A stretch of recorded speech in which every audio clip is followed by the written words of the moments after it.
Oromoon bardhibbee saddeettamoota keessa dhuma jaarraa 19ffaatti weerara ilmaan nafxanyaatiin cabuun isaa seenaa barootaaf seeneffamaa ture kan dhaloonni kamuu beekuu fi hubatu. Cabaarratti wal fakkaanuyyuu akkaataan cabiinsaatii fi yeroon cabiinsa Oromoo wal adda. Oromoon guyyaa tokkotti halkan tokkotti miti kan cabe, tooftaa tokkoonis miti kan cabe, tooftaalee gurguddoo afuriin cabe Oromoon weerara jalqabaa keessatti warri keessummeessan ijoolleen Walloo ilmaan Karrayyuu Baareentuu kan caban sossobaniiti. Baroota hedduu fi sirna babal'ifannaa Minilikii Land Expansion dura dhaabbachuudhaan qabsoo gatii hedduu isaan gaafate kan dandamatte ijoolleen Warqituu dhumarratti garuu malaa fi shira Minilik gurraachaatiin karaa fuudhaa fi heerumaatiin cabe. Jabaa warra Walloo Raas Mahammad Alii kan gita hin qabne santuyyuu gara dhumaatti soddummaan jilbeeffate. Oromoon soddaan sodaadha kan jedhu achi waan jalqabe natti fakkaate. Haati Liji Iyyaasuu shawara gadii intala Minilik ta'uu isiin dagatee miti.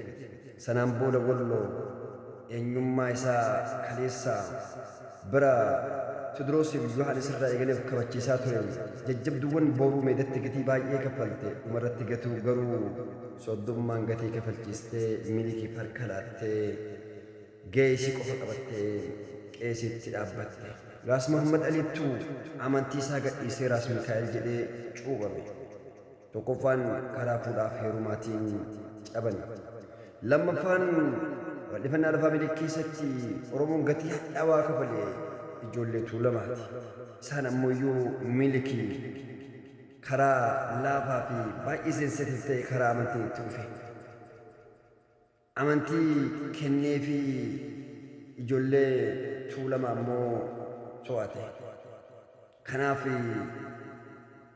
malli lammaffaan babal'ifannaa keessatti Minilikitti fayyadameef Oromootti cabsee karaa amantiiti. Sadaffaan ammoo dippiloomaasii karaa nagaatiin kennanii fudhachuudhaan mootileen Itoophiyaa keessaa beekmalitti fayyadame Oromoon mootii gochuudha. Oromoon bu'uurarraa mootiin qabu hin dagatiin. Oromoon sirna gadaatiin waggaa 8 aangoo jijjiiramtu baallii kan waliin kennu kanaa sirna gadaatiin malee Oromoon mootii mootumsuu hin qabu.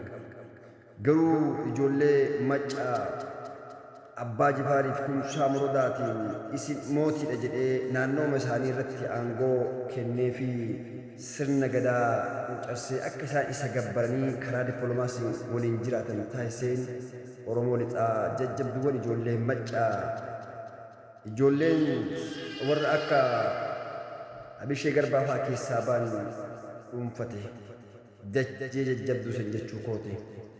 Afuraffaa irratti ammoo Oromoon malli ittiin cabe karaa qawweetiin dhiigaani. Kanaaf ragaan ammoo Anolee fi Calanqaazuul ragaadha, Bordoddee ragaadha. Warra lubaan malee qubaan hin bullu jedhee dhiigaan hanga dhumaatti qabsaa'ee marsaawwan bultu deebi'ee ijoollee Arsii Anolee irratti ijoollee Humbannaa Qalloo fi Murawwaa ammoo Bordoddee fi Calii Calanqootti cal godheetiin humna isaatiin cabsee babal'ifannaa lafaa mirkaneesse. Kanaaf Oromoon waliigalatti waliin cabnuyyuu tooftaalee gurguddoo kanaan cabuu isaan dagatiin bal'ina isaa walitti deebina.